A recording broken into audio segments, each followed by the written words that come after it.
और इसीलिए मोदी जी एक नारा जैसे वो चुनावों में लगाते हैं लोग कि अब यूपी के तो नहीं, अब देश की मजबूरी है, योगी बहुत जरूरी है।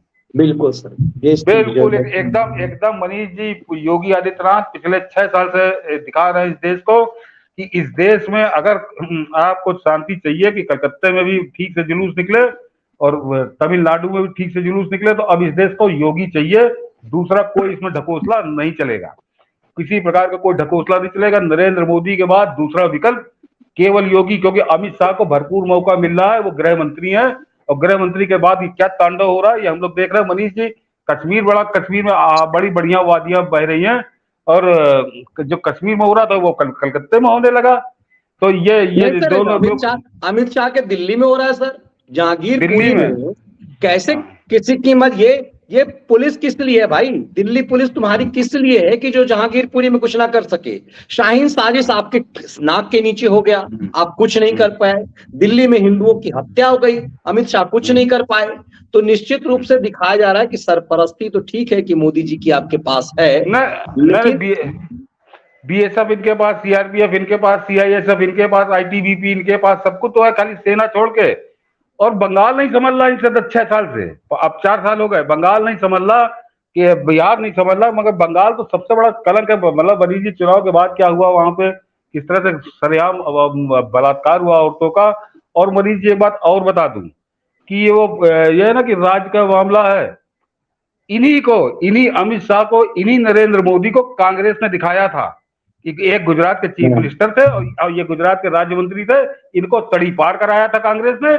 और मुख्यमंत्री नरेंद्र मोदी को 9 घंटे अपनी पेशी करानी पड़ी थी एसआईटी के सामने। केंद्र में तो कांग्रेस की सरकार थी ना, जो कि पूर्ण बहुमत की नहीं थी, पूर्ण बहुमत की नहीं थी, पूर्ण बहुमत 140-45 सांसद, 200 सांसद थे, 210।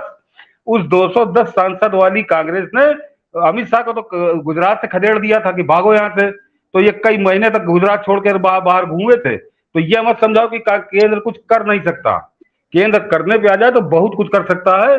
ये नाटक नहीं चलेगा, रामनवमी पे पत्थर पत्थर चले, आग लगा दिया जाए और उसके बाद समझाओ कि हम तो केंद्र में हम कुछ कर नहीं सकते। तो ये कांग्रेस दिखा चुकी है और तुम्हारे ही ऊपर दिखा चुकी है, किसी दूसरे को नहीं। कि जब तुम बड़े पावरफुल गृह मंत्री हुआ करते थे गुजरात में, तो गुजरात छोड़ के भागना पड़ा था।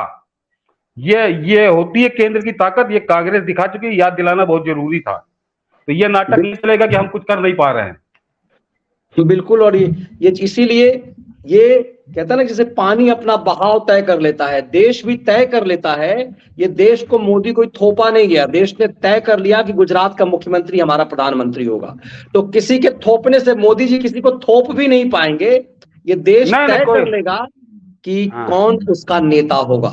ये किसी, जैसे आडवाणी तय नहीं कर पाए, वाजपेयी तय नहीं कर पाए, कोई तय नहीं कर पाया, देश ने तय कर लिया कि मोदी ही हमारा नेता होगा।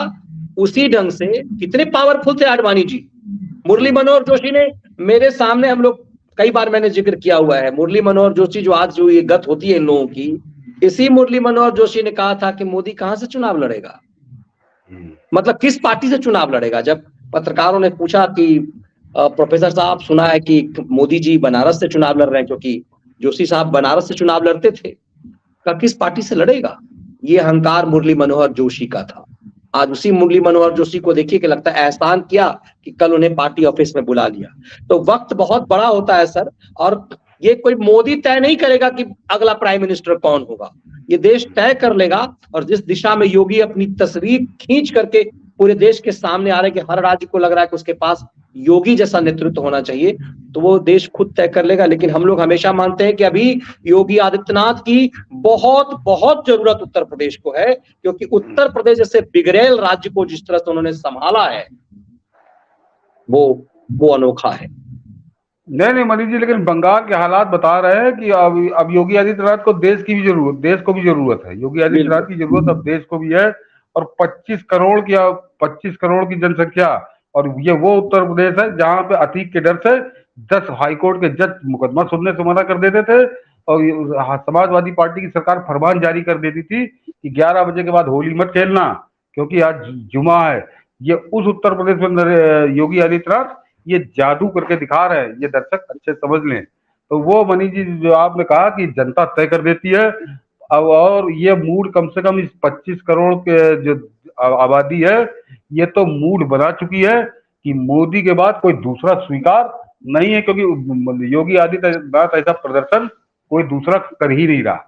और वो एक ही आदमी का नाम दिया जाता है बार बार। हम लोग को कहने में कोई चक नहीं, पार्टी वाले शर्माए कि नरेंद्र योगी और अमित शाह की बड़ी वो है कि दोनों में से कौन बनेगा।